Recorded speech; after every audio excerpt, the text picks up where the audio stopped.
बदलते भारत की शान।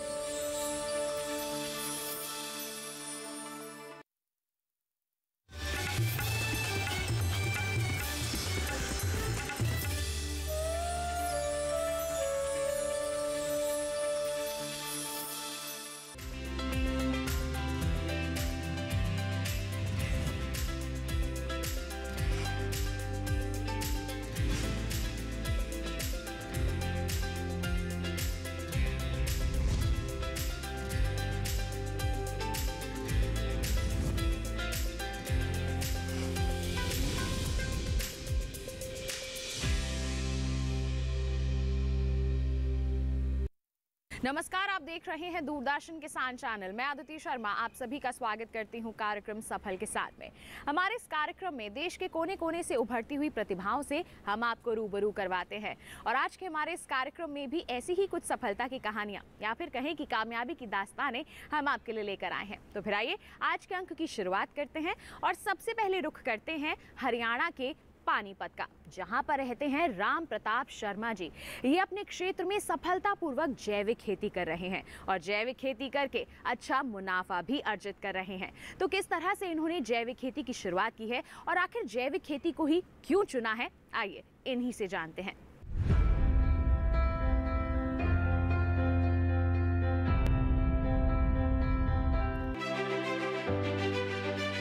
हरियाणा पानीपत के किसान जो जैविक खेती कर रहे हैं, जहां ज्यादातर किसान पारंपरिक खेती कर रहे हैं, वहीं राम प्रताप जी परंपरा से हटकर खेती को नए आयाम दे रहे हैं, जिससे न सिर्फ उनके इलाके का नाम रोशन हो रहा है बल्कि बाकी किसानों की भी राह आसान हो रही है। हमेशा से कुछ अलग करने की सोच रखने वाले राम प्रताप शर्मा जी सब्जियों की खेती करते हैं। इस समय उनके खेत में 17 प्रकार की सब्जियां लगी है, जिनमें मुख्य रूप से आलू, हरी पत्तेदार सब्जियां, तोरई, लौकी, स्वीट कॉर्न, करेला, मिर्च, शिमला मिर्च। राम प्रताप जी अपने छोटे से खेत में भरपूर पैदावार लेकर अपने इलाके के किसानों के सामने सफलता का उदाहरण पेश किया है। राम प्रताप जी बताते हैं कि उनकी उगाई सब्जियां यही खेत से ही बिक जाती है। जैविक रूप से तैयार इन सब्जियों की हमेशा अच्छी मांग बनी रहती है। मैंने दिसंबर के अंदर 6 एकड़ में सब्जी लगाई थी। लो टनल के अंदर 17 प्रकार की सब्जी लगा रखी है। मैंने आलू, करेला, तोरी, चप्पल टिंडा, खरबूजा, तरबूज, टमाटर और मिर्च, शिमला मिर्च और जी ककड़ी, लौकी, पेठा और जी स्वीट कॉर्न, बैंगन तो और अपना ये जो और धनिया, पालक, मेथी, ये सारी सब्जी मैंने अपने खेत में लगा रखी, जिससे कि फरवरी के अंदर इसकी हार्वेस्टिंग शुरू हो गई और मैं यहीं अपने सेल पॉइंट खेत में है, यहीं अपना सेल कर रहा हूँ, जिससे कि कई बार तो मेरे पास कमी पड़ जाती है, बहुत बढ़िया रेट मिल जाता है, हर बढ़िया मेरा क्वालिटी देता हूँ। राम प्रताप जी गोबर की खाद, केचुआ खाद, ड्रिप सिंचाई का उपयोग करके हर सीजन में भरपूर पैदावार लेते हैं। आइए उन्हीं से समझते हैं उनकी खेती की बारीकियां। मैं जैविक विधि से करता हूँ, सारा गोबर की खाद, केचुए खाद और ओमिक एसिड वगैरह सारे अपनी विधियाँ अपनाता हूँ। लो टनल और अपना ड्रिप सिस्टम और अपना मल्चिंग, तो अपना इससे मैं अपना काम कर। राम प्रताप जी के द्वारा उगाई गई सब्जियां सफल और मदर डेयरी द्वारा भी ली जाती है। इसके अलावा शर्मा जी अनुबंध खेती भी करते हैं। उनके इन कार्यों के लिए हरियाणा सरकार ने खेती में बेहतर काम के लिए हरियाणा कृषि रत्न से सम्मानित किया है, जिसमें उन्हें 1 लाख रुपए की नगद राशि और प्रशस्ति पत्र दिया गया। इसके पहले भी उन्हें प्याज, आलू और मटर के लिए भी सम्मानित किया जा चुका है। युवाओं के लिए राम प्रताप जी का कहना है, वो जो भी काम करे पूरी रुचि और लगन से करे। खेती की मेहनत को देखते हुए हरियाणा सरकार ने मेरे को हरियाणा कृषि रत्न से सम्मानित किया था। कन्नौर के अंदर 1 लाख रुपए इनाम दिया था और सर्टिफिकेट दिया था। उससे पहले साल श्री मोहन लाल खट्टर जी ने रोहतक के अंदर 51,000 का इनाम और सर्टिफिकेट दिया था। उससे पहले मेरे को डीजी साहब ने अपना घरोंडा के अंदर फर्स्ट प्राइज़ प्याज में दिया था और पिछले साल मेरे को यहाँ अपना घरोंडा एक्सीलेंट सेंटर में आलू और मटर में भी मेरे को प्राइज़ मिला था, फर्स्ट प्राइज़। और अब मेरे पास इजराइल की टीम आई थी इजराइल के राजदूत आए थे और उनने मेरे को ये अवार्ड दिया था। उन्होंने मेरी खेती को देखते हुए मेरे को बहुत सराहनीय कदम बताया थे आप। इस तरह किसान अलग राह पर चलकर अपना खास मुकाम हासिल कर सकते हैं, जिससे उन किसानों को हिम्मत मिलती है जो छोटी जोत में कम लाभ मिलने से परेशान रहते हैं। राम प्रताप जी के ये प्रयास किसानों के लिए किसी सीख से कम नहीं।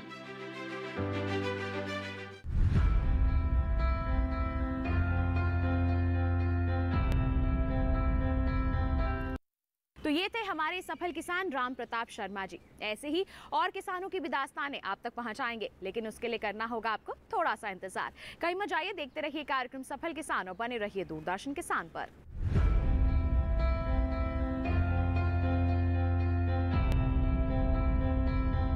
रोज सब्जी का स्वाद बढ़ाए और घर वालों का प्यार पाए। गोल्डी सब्जी मसाले, जहाँ जाए रिश्ते बनाए, गोल्डी मसाले।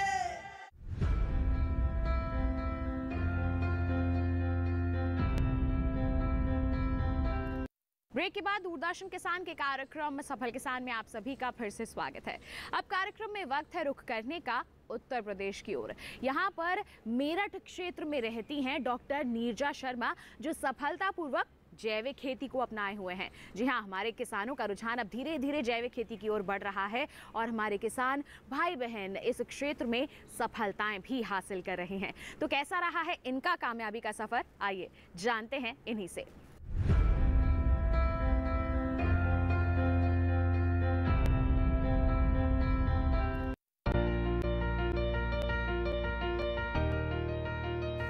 समय तेजी से बदल रहा है। हमारे समाज में महिलाओं की बढ़ती भागीदारी तरक्की की नई राहें खोल रही है। अब महिलाएं घर, खेत और बाजार में भी अपनी अलग पहचान बनाने में सक्षम हो रही है। वो समाज से तालमेल मिलाकर अपनी तकदीर खुद लिख रही है। ऐसी ही एक महिला है जिन्होंने खेती और जैविक उत्पादों के लिए अपने प्रोफेशन को छोड़ दिया और बन गई कामयाब महिला उद्यमी। आज वो और उनके साथ कुछ और महिलाएं मिलकर जैविक उत्पाद में नए आयाम हासिल कर रही है। ट्रैक्टर चला रही ये महिला है डॉक्टर नीरजा शर्मा। नीरजा पहले एक शिक्षिका थी। बच्चों को शिक्षित करते करते उन्होंने लोगों को जैविक उत्पादों को जागरूक करने का विचार बनाया और टीचर की नौकरी छोड़ खेती और उससे जुड़े उत्पादों को बनाने का रुख किया। आज नीरजा जैविक रूप से गुड़ बना रही है, जो लोगों के स्वास्थ्य के हिसाब से बेहद जरूरी और उपयोगी है। नीरजा अपनी महिला मित्रों के साथ मिलकर लोगों को जैविक गन्ने से जैविक गुड़ उपलब्ध करा रही है। कैसे आया उनको ये विचार, आइए जानते हैं उन्हीं से। मैं एक शिक्षिका थी, परंतु मन में ये विचार आया कि समाज में सभी लोग रह रहे हैं, परंतु हर घर में, हर मोहल्ले में, शहर में अनेक बीमारियों से सभी लोग पीड़ित हैं। तो मन में ये ख्याल आया कि कुछ ऐसा क्यों ना करूं कि सभी लोग स्वस्थ रहें। तो इसीलिए जॉब छोड़कर मैंने ये बीड़ा उठाया कि सभी को जैविक उत्पादों को उपलब्ध कराऊंगी और एक स्वस्थ समाज का निर्माण में अपना योगदान दूंगी। तो आजकल मैं देखती हूँ कि हर जगह पर किसान हैं या जो भी लोग खेती कर रहे हैं, वो अधिक पैदावार प्राप्त करने के लिए रसायनों का प्रयोग कर रहे हैं, केमिकल का प्रयोग कर रहे हैं, अनेक प्रकार के जो हानिकारक तत्व हैं उनका प्रयोग कर रहे हैं। जिससे क्या होता है, जो ग्राहक है वो खरीदता है और उसका उपयोग करता है तो उसके स्वास्थ्य को हानि होती है। उसके स्वास्थ्य को ही नहीं बल्कि घर में रहने वाले हर सदस्य को अनेक तरह की बीमारियां होती हैं। परंतु ये सब देखकर मन को बहुत दुख पहुंचता है। इसीलिए मैं ये सोचती हूँ कि जो किसान हैं उनको जैविक तरीके से अपनी फसलों को पैदा करना चाहिए। मोदी जी ने एक पहल करी है कि वो जैविक उत्पादों को आगे बढ़ाएं। तो यहाँ जो बहुत सारे किसान ऐसे हैं जो जैविक उत्पाद कर रहे हैं, पैदा कर रहे हैं, परंतु जैविक उत्पाद पैदा तो कर लेते हैं परंतु उसकी मार्केटिंग कैसे हो।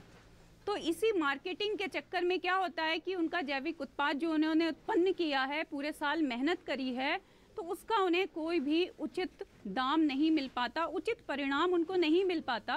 तो ऐसे में क्या किया जाए। तो यहाँ मैं ये देखती हूँ कि मेरी एक मित्र हैं जो कि कुशावली में रहती हैं, अनीता सैनी। उन्होंने जैविक गन्ना वो उत्पन्न कर रही हैं, परंतु हर बार क्या होता है कि वो मजबूर हैं, विवश हैं कि अपने जैविक गन्ने को वो उसी मिल में देती हैं जहाँ पर चीनी बनती है, और उसी दाम में उनका जैविक गन्ना वहाँ चला जाता है। तो इससे उनको कोई फ़ायदा नहीं होता। पूरे साल वो मेहनत करती हैं परंतु उनको कोई फ़ायदा नहीं होता। तो ऐसे में मैंने ये सोचा क्यों ना जो वो दाम मांग रही हैं उसी दाम में मैं उनके गन्ने को ख़रीदूँ और उनको भी फ़ायदा दूँ और अपने समाज को भी फ़ायदा दूँ। इसीलिए उनका जो जैविक उत्पाद है गन्ना जो वो पैदा कर रही हैं, जो उनको मजबूरी में मिल में देना पड़ता है कम दाम में, तो ऐसे में जो उनका मुंह मांगा दाम है उसके अनुसार मैं उनको दाम देती हूँ और उनका गन्ना खरीद कर, उनका जैविक गन्ना खरीद कर मैं उसका गुड़ बनवा रही हूँ। अपने जैविक उत्पाद को बनाने में और भी महिलाओं को शामिल कर रही है, जिससे महिलाएं अपने आत्मनिर्भरता के दायरे को बढ़ाएं और परिवार के साथ साथ समाज के प्रति अपनी जिम्मेदारियों को भी निभाएं। तो यहाँ जब मैं जैविक उत्पादों की बात करती हूँ तो मैं यहाँ आपको ये बताना चाहूँगी कि यहाँ मैं जैविक उत्पाद यानी कि जैविक उत्पाद में एक है गुड़ को मैं बनवा रही हूँ। और ये गुड़ कैसे बन रहा है? जैविक गन्ने के द्वारा।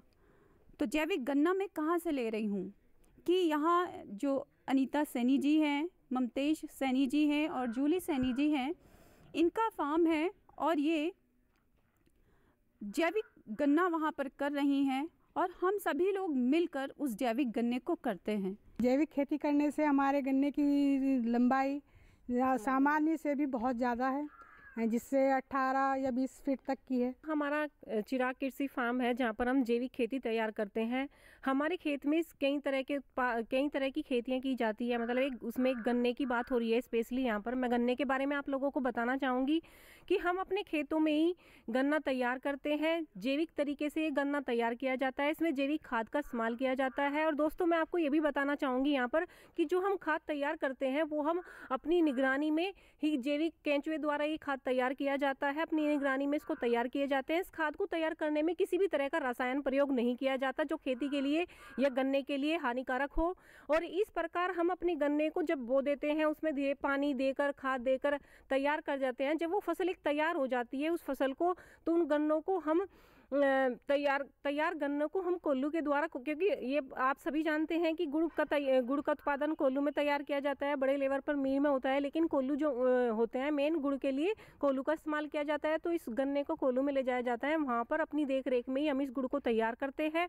और इसे तैयार करने में भी कुछ गुड़ में हम अन्य तरह के स्वास्थ्यवर्धक खाद्य हैं जैसे कि तिल हुआ और बादाम हुए, इस तरह के ड्राई फ्रूट्स भी हम उनमें मिलाते हैं ताकि वे स्वास्थ्य के लिए, गुड़ तो वैसे भी स्वास्थ्यवर्धक होता है लेकिन इस तरह की स्वास्थ्यवर्धक चीज़ों को डालकर ये हमारे स्वास्थ्य के लिए और भी ज़्यादा अच्छी हो जाती हैं। इस प्रकार हम अपने घर से लेकर इस पूरे समाज को स्वस्थ रखने के उद्देश्य से ये हम जैविक गुड़ तैयार कर रहे हैं। लघु और कुटीर उद्योग आज महिलाओं के लिए सबसे अच्छे प्लेटफॉर्म है।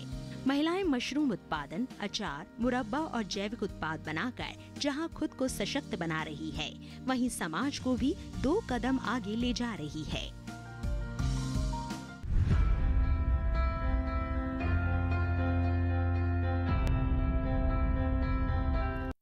तो ये थी सफल किसान डॉक्टर नीरजा शर्मा। एक और किसान है जिनसे अभी मुलाकात करना बाकी है, उनसे भी मिलवाएंगे आपको, लेकिन एक छोटे से ब्रेक के बाद। कहीं मत जाइए, देखते रहिए कार्यक्रम सफल किसान और बने रहिए दूरदर्शन किसान पर।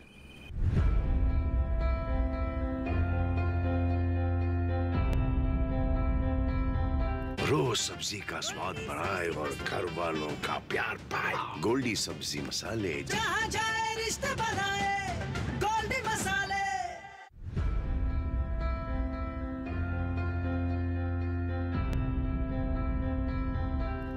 ब्रेक के बाद दूरदर्शन किसान के कार्यक्रम सफल किसान में आप सभी का फिर से स्वागत है। कार्यक्रम में आइए अब रुख करते हैं फिर से एक बार पानीपत का, जहां पर रहते हैं हमारे सफल किसान प्रीतम सिंह जी। ये अनाज फसलों की खेती नहीं करते बल्कि ये बागवानी से जुड़े हुए हैं। ये अपने क्षेत्र में सूरजमुखी की खेती कर रहे हैं, अच्छा उत्पादन ले रहे हैं जिससे अच्छी आमदनी भी अर्जित हो रही है। तो क्यों इन्होंने सूरजमुखी को चुना है और किस तरह से ये प्रबंधन कर रहे हैं, किसका सहयोग इन्हें मिल रहा है, आइए इन सवालों के जवाब हमारे सफल किसान से ही जानते हैं।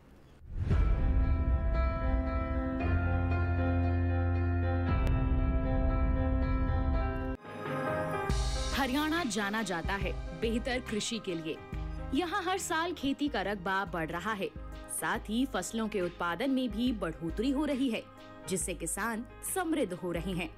सफलता की नई इबारत लिखते इन किसानों में से एक हैं पानीपत हरियाणा के प्रीतम सिंह। प्रीतम जी मानते हैं कि खेती की अपनी एक भाषा होती है। इस भाषा को जिस किसान ने समझ लिया, उन्हें कृषि के क्षेत्र में सफलता मिलना लाजमी है। इनका बचपन काफी संघर्ष वाला रहा। इस संघर्ष को कम करने के लिए ही इनका परिवार पंजाब से हरियाणा में बस गया है, लेकिन यहाँ भी मुश्किलों ने इनका पीछा नहीं छोड़ा। इनकी जमीन बिल्कुल उपजाऊ नहीं थी, लेकिन इनके परिवार ने हिम्मत नहीं हारी और जुट गए मिट्टी को उपजाऊ बनाने में। साथ ही आमदनी में इजाफा करने के लिए इनके परिवार ने पशुपालन किया और यही वो टर्निंग पॉइंट था जिसने इनके जीवन में खुशियों के पहले फूल खिलाए। गोबर से मिली जैविक खाद ने धीरे धीरे मिट्टी के स्वास्थ्य में सुधार लाना शुरू किया। सबसे पहले उन्होंने खेत में गेहूं की फसल लगाई, जो कि काफी कम हुई, लेकिन यहीं से उम्मीद की किरण जागी। हालांकि हर किसान की तरह प्रीतम जी ने भी परंपरागत खेती की। 1990 में उन्होंने अपने खेत में पूसा बासमती की खेती की, जिससे उन्हें भरपूर पैदावार मिली, लेकिन सही मुकाम मिला सूरजमुखी की खेती करके। हमारा परिवार जो है पार्टीशन के समय 47 में पाकिस्तान से इंडिया शिफ्ट हुआ, जब तो उस टाइम तो चलो इकट्ठा ही था।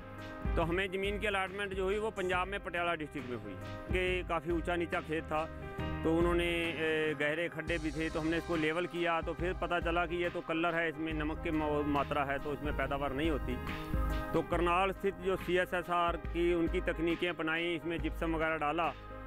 तो 4-5 साल बाद जो हमारा सबसे पहला प्रोडक्शन हुआ वो हमारे खेत में 13 गठड़ी 13 बंडल इसमें हमारा प्रोडक्शन हुआ।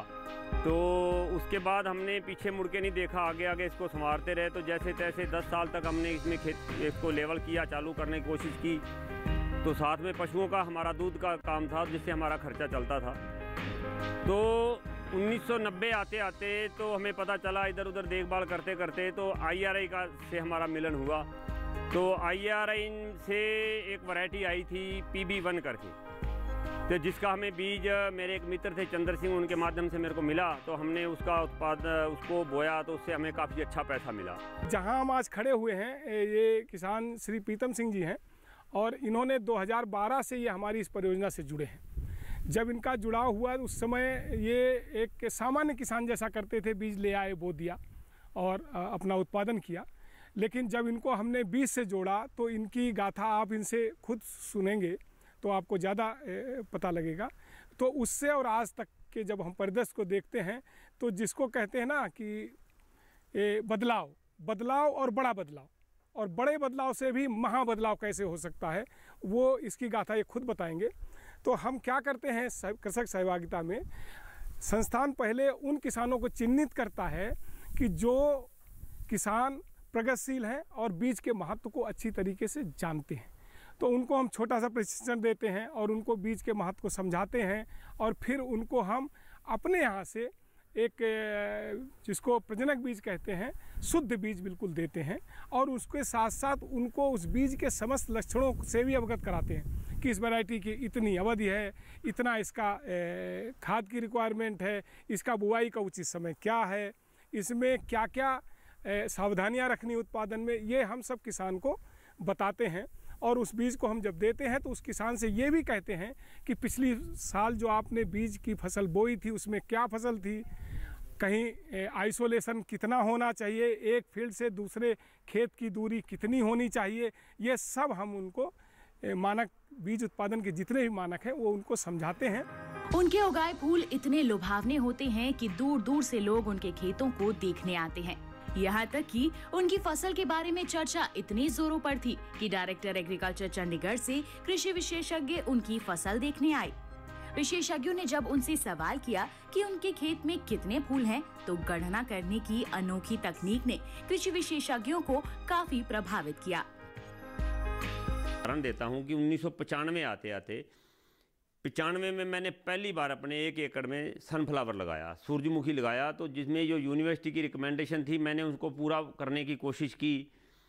तो जब फूल पे आई फसल तो ऐसा मौका भी आया कि हमारे DDA साहब थे, नैन साहब थे उस टाइम, तो वो यहाँ से निकल रहे थे, तो वो उन्होंने सूरजमुखी देख के मेरे घर पे आ गए। तो उन्होंने पूछा ये सूरजमुखी किसका? मैं सर हमारा है। तो बोले यार सूरजमुखी तो 1 नंबर है, तो आपने क्या क्या किया? मैं सर मैं आपसे मुंह से सुन रहा हूँ कि 1 नंबर है, मेरे को तो नहीं पता कि मेरा सूरजमुखी अच्छा है। लेकिन उन्होंने जब मेरे से पूछा, उसके बारे में जानकारी ली और इतने प्रभावित हुए कि 4-5 दिन बाद उन्होंने डायरेक्टर एग्रीकल्चर चंडीगढ़ से थे, उनका विजिट रख लिया मेरे सूरजमुखी दिखाने के लिए। तो वो मेरे फार्म पे आए, तो उन्होंने मेरे से पूछा कि प्रीतम सिंह जी आपका सूरजमुखी बहुत अच्छा है। मैं सर थैंक यू, आपका धन्यवाद, आपने पसंद किया। तो बोले इसके बारे में थोड़ा बताएंगे। तो मैंने बताया, मैं सर जो साइंटिस्टों की रिकमेंडेशन है मैंने पूरी करने की कोशिश की है, लेकिन कहीं थोड़ी बहुत चूक फिर भी रह गई इसमें।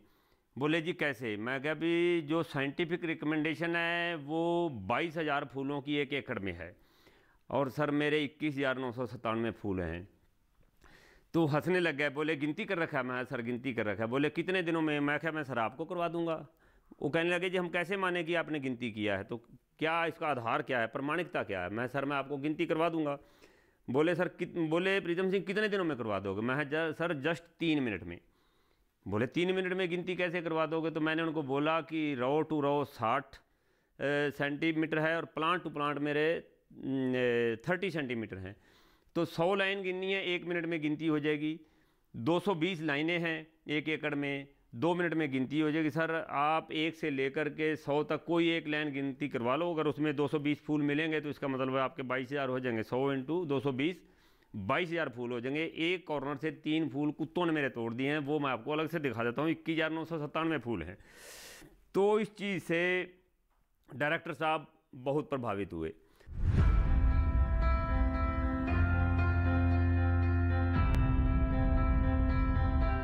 तो किसान भाइयों बहनों, ये थे हमारे आज के कार्यक्रम के तीनों सफल किसान। उम्मीद करते हैं इनकी दास्तानों को जानकर आप इनसे ज़रूर प्रेरित हुए होंगे। साथ ही आपको बता दें, अगर आप हमारे कार्यक्रम दोबारा देखना चाहते हैं तो आप रुख कर सकते हैं हमारे YouTube चैनल का, या फिर कोई ऐसी दास्तान हम तक पहुंचाना चाहते हैं तो आप हमें ईमेल कर सकते हैं। ईमेल ID है safalkisan@gmail.com। अगर आप पत्र लिखना चाहते हैं तो आप हमारा पता नोट कर लीजिए। पता है हमारा सफल किसान, कमरा नंबर 77, CPC दूरदर्शन, खेलगांव, नई दिल्ली 110049। तो इसी के साथ आज के लिए बस इतना ही। अगले अंक में हम फिर होंगे हाजिर। तब तक के लिए दीजिए इजाजत, लेकिन आप बने रहिए दूरदर्शन किसान पर। नमस्कार।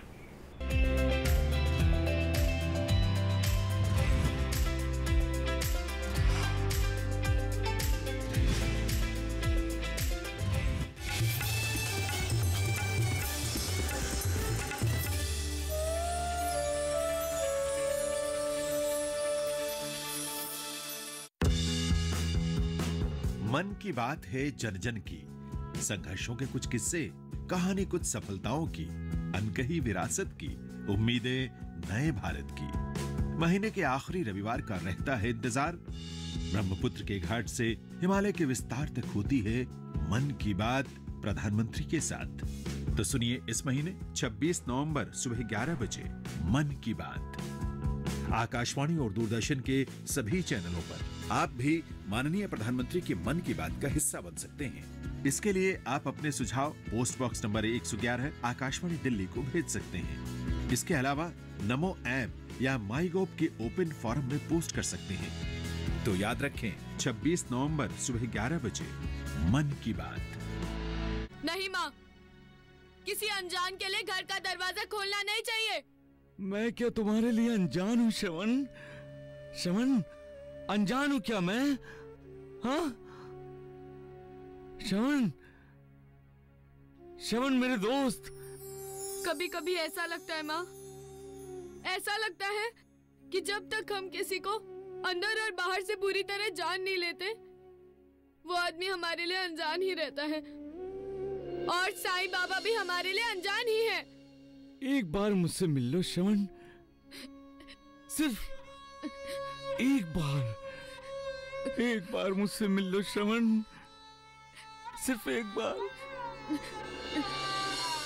देखिए साईं बाबा तेरे हजारों हाथ, प्रतिदिन शाम 6 बजे सिर्फ DD नेशनल पर, देश का पहला चैनल, देश का अपना चैनल।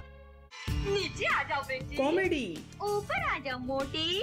तुम्हारी और अपनी किस्मत की रेलगाड़ी एक ही पट्टी पर लानी।